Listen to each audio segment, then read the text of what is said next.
What's wrong with cheat meals? I just find like treat sounds a little bit nicer. Let's have a treat meal together instead of cheat is like bad, guilt, shame. Oh, you're a bad person. I mean, Cheat meals. I know I'm not. Are cheat meals okay? I think treat meals. Cheat, treat, whatever makes you feel better. Okay, most people call them cheat meals. Are you allowed them? Yes. Yes, you are allowed cheat meals. You Okay. are. So, when everyone gets on a plan, this goes a lot into the psyche game here. Okay. That's what I mean. It all starts with the title. Psyche game. So this goes a lot into the mind. Okay. Some people are all or nothing, which is good and bad in its own category. Yeah. Some people are all or nothing, and they're like, I'm going to stick to the plan because I need to stick to the plan because if I don't, things are going to fall apart. Totally. And I relate to that. I understand that mentality. I do. Oh, yeah. We had an experience. So some people are like that. Other people need the cheats, right, or treats, in order to have that like celebratory feedback of doing good on the rest of the week or all the other days, right? So in my world, cheat meals or treat meals are totally allowed. Okay, I will generally be giving you food recommendations, and I always give the A-plan food recommendation based on whatever the objective is. Okay, generally, if you're working through health concerns, I'm talking about just making sure you're eating enough protein and choosing from foods that, one, you're not intolerant to, and two, don't feed bad microbiology of the gut. Yeah. Okay, those are generally how I design my food suggestions. Okay, so with those food suggestions, typically we eat 21 meals in a week. We should. 3 meals a day. With 21 meals in a week, there's generally about 3 meals that we can consider treat or cheat meals. Yeah. Okay. So whether that turns into like a Friday night, a Saturday night, and then maybe like a Sunday morning, like I always give people that variance, you know? 3 cheat meals gives you about an 85%-ish adherence, which means that we are going to continue to move forward towards the goal. All right.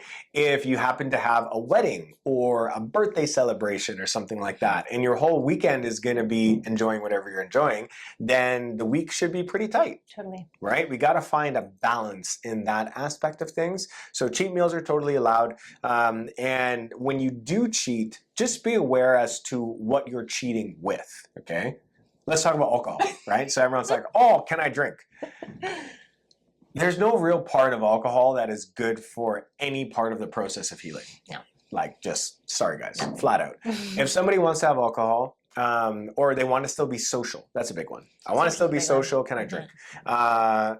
Can you? Yes. Should you? Probably not. The idea would be, can you drink a non-alcoholic version if you wanted to still participate in the like, it's like I'm drinking a beer, but I'm not drinking a beer. The behavior change behind it, right? And a lot of times we're out in social settings, we have a certain group of friends and we choose not to drink. Like, I'm like not, and I've been through this and so have you. If like, I'm going to choose not to, it's the judgment that comes with that. And then the they're like, well, change. you can stay over there. Like, you're too cool for us. Like, all that kind of stuff starts to come up, right? So if you like alcohol, I like non-alcoholic versions. I'm also a big advocate of maybe use some cannabis, right? Maybe there's an edible that you can try that feels good for you and still has you in a social setting.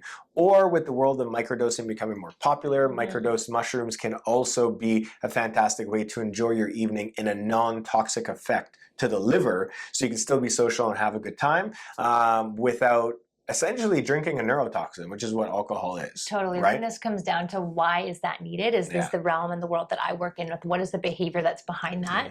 And to be able to look at it through that lens to see like what are you trying to cope as opposed to regulate? And there's the difference between the coping and the regulation. So correct. Now on the other side of things, if alcohol is a must, the tequila, gin, vodka category, I lived with the vodka sodas for a really long time, tend to be the go-to just because, one, you're drinking a lot less. And if you could do like the vodka water lemon kind of vibe, then I don't want to say it's better, but it's just easier on the system. Comparably to, hard liquor with a pop or a juice, just ends up being a lot less sugar. And obviously wines and beers are fermented and got alcohol in them, which is hard on the system. Okay, so for anyone that's moving along this journey with us, we're generally trying to keep sugar intake down to not feed bad bugs, and we're generally trying to support our detox pathways, because those are generally the reason why we don't feel good, right? So if we're consuming things that are really sugary, or consuming, which is alcoholic beverages, or the mixes that go along with alcoholic beverages, and the food after drinking alcohol goes along with that too. And then the other aspect of things is being aware of our detox organs, right? So hard on the liver, hard on the kidneys. So if we can use things like cannabis or microdose mushrooms, then we're taking that load off. And I mean, yes, with cannabis you can have the munchies as well, but we're not poisoning the liver in that aspect of things. And this comes down to, when we're talking about these treat meals, is to be able to use the language of the way, like, I'm choosing not to. It's not like I can't have alcohol right now, I can't have this, I can't have that. Jason there said I can't do this. It's like, if we can start to shift to, like, I'm choosing not to be having a drink right now because I'm starting to invest in myself financially, time-wise. I'm starting to take better care of myself, and it's no longer something that I'm wanting to do. So let's find other ways that you can, be nourishing yourself in this kind of way. So, and it's all in steps, right? So if you're someone who's drinking, the first step might be choosing something else that's not alcohol, right? And then you can get further down the road and, like, alcohol doesn't really call to you, and the next step is to, like, stop using cannabis, right? Maybe that's the next step. So it's all relative to where you are in your journey and what you consider a cheat or treat meal, which can be around the world of food. We talked about the beverage fun aspect of things, and then maybe the treat or cheat meal ends up being like a nice night out, or something that is fun for you that you otherwise wouldn't plan or do. And really what we're getting at is celebrating your wins, celebrating your success. And how do you want to celebrate? What's your MO? Like, what is it that, like, you feel like you are, celebrating yourself? And a lot of people go to food, right? Food tends to be the thing. And like, maybe we can create celebration that is not food-based and go do a fun activity that you wouldn't otherwise do. Of course, during the week, sometimes it's a little bit hard, but maybe we plan that into celebrating, I had a fantastic week and my cheat meal is going to be going out to, like, a steakhouse and with your partner and having a fun time there. So, we got to get creative with it, but in summary, cheat meals are allowed. We just want to be aware as to what we're doing. I think the last point that I'll bring in when it comes to, like, the cheat treat aspect of things, a lot of people like ice cream, right? A lot of people like dairy-based things, and dairy just tends to be a big problem for a lot of people. Yes. Like a lot of people. Like at 99% of a lot the of clients people. that we test, a lot of people. So when it comes to what you want to enjoy as a treat or cheat meal, we need to be aware as to how big of an impact that's going to have on you long term. And have alternatives. Well, I would say long term. Well, that's what I'm getting to. So, if you're someone who loves ice cream, then maybe we're going to go with a non-dairy option, one that's more like almond-based or coconut-based or cashew-based, so that, you can enjoy something like ice cream and not be all snotty for 3 days because you just ate your ice cream. You know what I mean? So we want to be aware as to what we're doing to enjoy our cheats.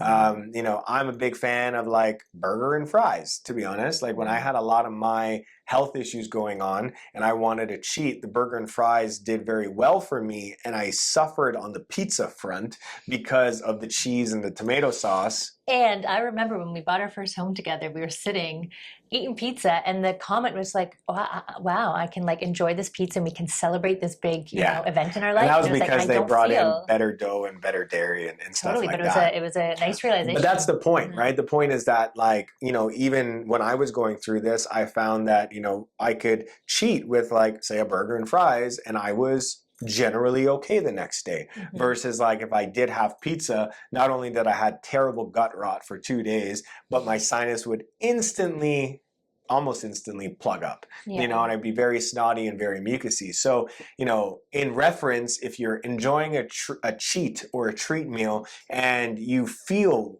really crappy for, like, a day, 2 days, 3 days, then we might want to refine what you're using as a cheat.